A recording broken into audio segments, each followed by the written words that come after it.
Hello and welcome to Good Nightmare, a podcast where we cover everything from true crime to fairy tales. Today's case was recommended by Point Blank True Crime Podcast.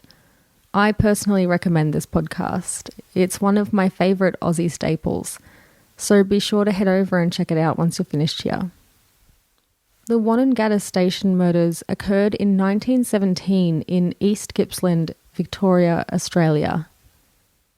Before we get started, I have to say I'm a little bit personally invested in this case.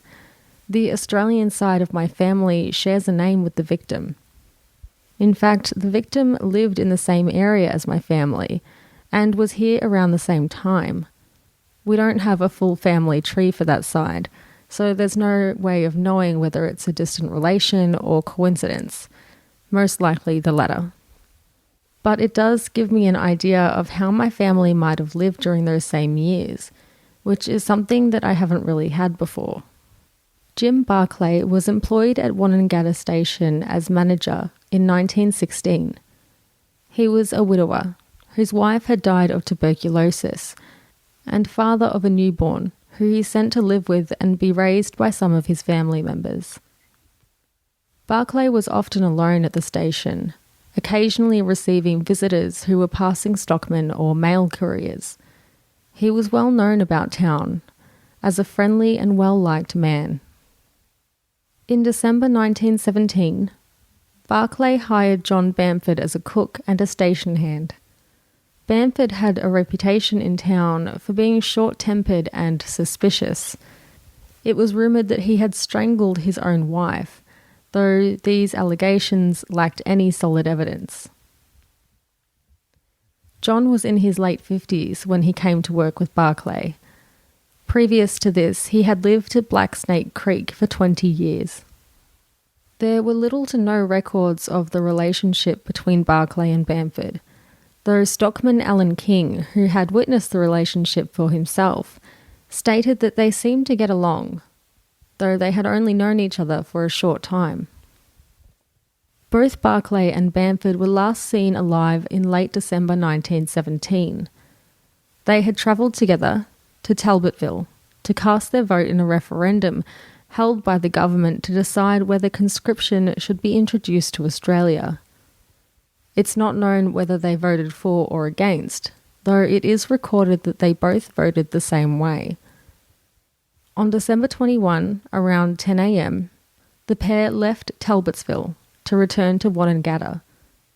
Suspicion of their disappearance didn't surface until January 22, 1918, a full month later, when Harry Smith arrived to deliver mail to Jim Barclay. Upon arriving, he found a note written in chalk on the kitchen door that read, "Home tonight."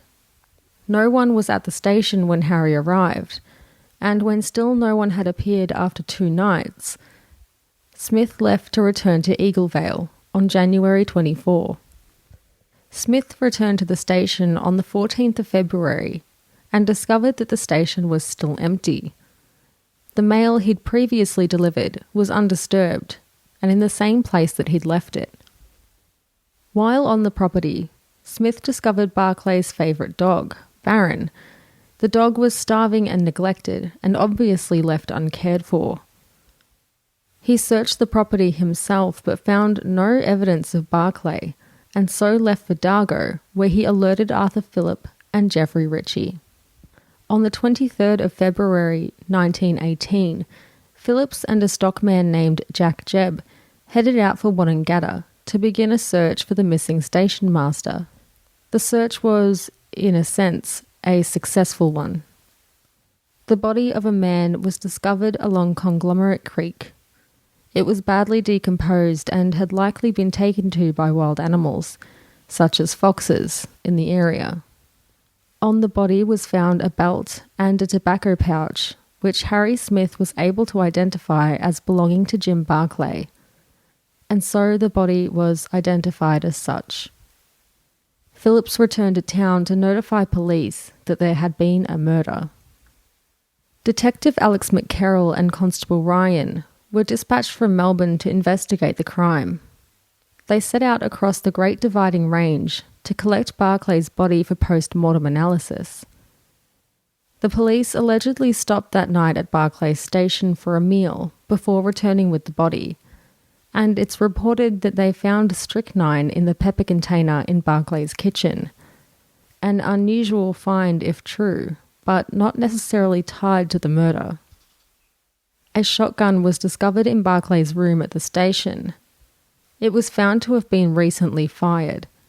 His room was otherwise in a state of disarray, and his horse, saddle, and some clothes and belongings were missing.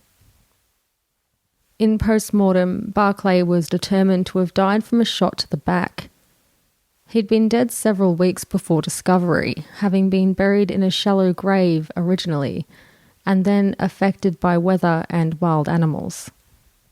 McCarroll theorised that Barclay and Bamford had gotten into an argument, and while Barclay walked away from him, Bamford picked up the shotgun and shot Barclay in the back, before dressing in his clothes, burying his body, and escaping on his horse. However, this fight would have been based purely on hearsay and the rumours of Bamford's temper. As we know from witness testimony, the two otherwise appeared to get on well and shared some of the same values. As Bamford could not be located and evidence was circumstantial, when the case went to trial, the verdict was to be murder by unknown persons between 21 December and 4 January. Barclay's body was then returned to his family for burial. Though Bamford had all but disappeared, he was considered the main suspect in Barclay's murder. A £200 reward was implemented for any information leading to his arrest, and a statewide search commenced. Drifter James Baker turned himself into police, claiming to be Bamford and confessing to the murder. He was arrested but later released when his identity was revealed. It was determined that Baker had been suffering delusions and had in fact believed himself to be Bamford. It wasn't until early November 1918 that another body was discovered, protruding from a pile of logs in Mount Howard. The body was identified as that of John Bamford. Post-mortem analysis found that there was a bullet lodged in Bamford's skull, and as in Barclay's case, the verdict was to be murder by unknown persons.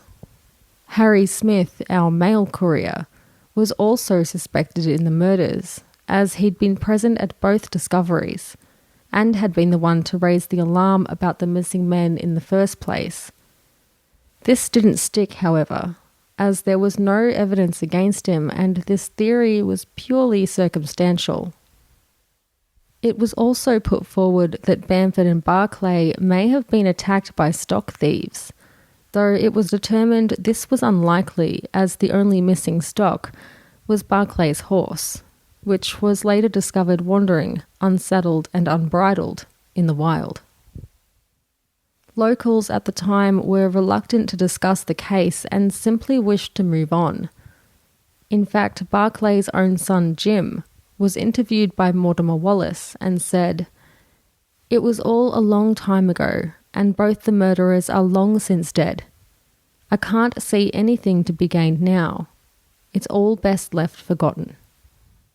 It is unlikely that there will ever be solid answers to this case, or that anyone who does have information is either alive or likely to speak out. Perhaps this is one mystery best left alone. When an entire town comes together to conceal or refuse to speak of a crime, perhaps there's a reason for it that we would be best to respect. If you have any theories on this case, or another example of a town that closed its doors to an investigation, I would love to hear from you. You can reach me at goodnightmare_s@outlook.com or on Twitter or Instagram at goodnightmare_s. Don't forget to check out Point Blank True Crime Podcast. I'll leave a link in the show notes for easy access to their Twitter, and from there you can find their podcast. Please stay tuned to hear a promo from another podcast that I highly recommend. And thank you, as always, for supporting my friends and fellow podcasters and me. And until next time, sweet dreams. Hi, I'm Holly. And I'm Gemma, and together we are the co-hosts of the podcast Witch Murderer. Each week we discuss 2 murders, and we try and focus more on the victim's perspective. Oh my god, that's not who I thought was going to die. Let's just blame it all on Tom Cruise. Yeah, math stumps me at every turn, even in dismemberment. We all know she was cut in half. He had projectile pooped Oh no! the entire room. Will they ever get along? God damn it. Get along, eat an ice cream cone. You're gonna make so many enemies, and I love it. How many times do I have to say, if you're gonna murder people, don't keep a diary? Don't keep a diary. I really didn't want to be frozen to death. When were you born, honey? No, I'm not telling you. I don't like the thought of somebody who's selling ice cream being that angry inside. And then we have ourselves a little debate at the end about which murderer we would want to kill us if we had to choose. If we had to choose. It's a game of which would you rather. Exactly. And if you fancy playing that along with us, you can find us on Spotify, Stitcher, iTunes. You can also listen to us on Audioboom and our website, witchmurderer.com. And you can always get in contact with us at Twitter and Instagram at witchmurderer, and also witchmurderer@gmail.com. So hopefully you'll be listening to us soon. Bye. Goodbye.